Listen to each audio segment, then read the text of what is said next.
Imaginez un principe ancien qui explique nos vies, nos défis et nos espoirs. Le karma, concept universel, nous relie aux profondeurs de l'antiquité spirituelle. Aujourd'hui, explorez avec nous ses origines fascinantes, des Védas aux Upanishads. Préparez-vous à un voyage qui éclaire le présent à travers le passé. Consultez également l'article intégral sur ce thème sur le site AstroVibe. Les textes védiques, les plus anciens d'Inde, décrivent un karma axé sur des rituels. Ces actions sacralisées maintenaient l'ordre cosmique, appelé Ita. Un échec dans ces rites risquait de perturber cet équilibre vital, influant sur la nature et la société, d'où l'importance capitale de ces pratiques. Avec les Upanishads, le karma évolue. Il ne s'agit plus de cérémonies extérieures, mais d'une responsabilité éthique personnelle. Nous découvrons le concept de samsara, ce cycle infini de naissance et renaissance, où chaque acte influence la prochaine vie, rattachant l'individu à une recherche de libération, moksha. Cette phase introduit une réflexion. Chaque action laisse une empreinte sur notre être. En cherchant la vertu et la sagesse, on aspire à échapper à ce cycle pour atteindre un état de paix suprême. C'est un passage décisif d'une spiritualité collective à une quête profondément personnelle. Dans l'hindouisme, le karma se lie à la notion de dharma, nos devoirs moraux. Chaque action juste, alignée avec ces principes, harmonise l'individu à l'ordre universel. Karma Yoga, ou le yoga de l'action, devient un chemin spirituel puissant. Agir sans égoïsme mène à l'apaisement. Par l'action désintéressée, on peut transcender les chaînes du karma. Le processus n'est pas passif.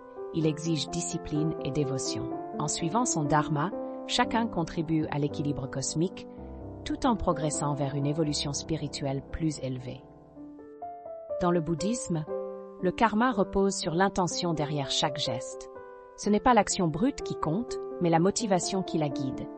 Un esprit empreint de désir, de haine ou d'ignorance produit du karma négatif, maintenant l'individu prisonnier du cycle des renaissances.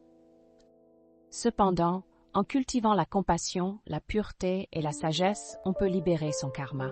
Le chemin vers la cessation du samsara passe par la compréhension des causes et des effets.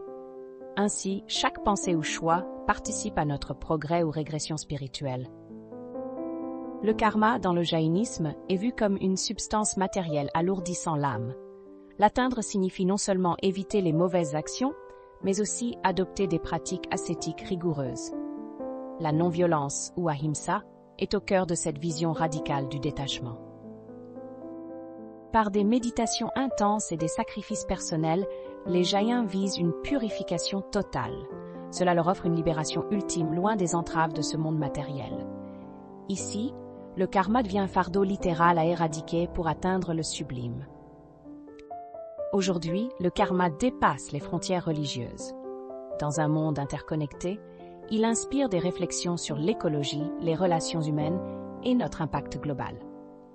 Ce concept ancien nous enseigne la responsabilité et nous incite à cultiver des choix éthiques et conscients.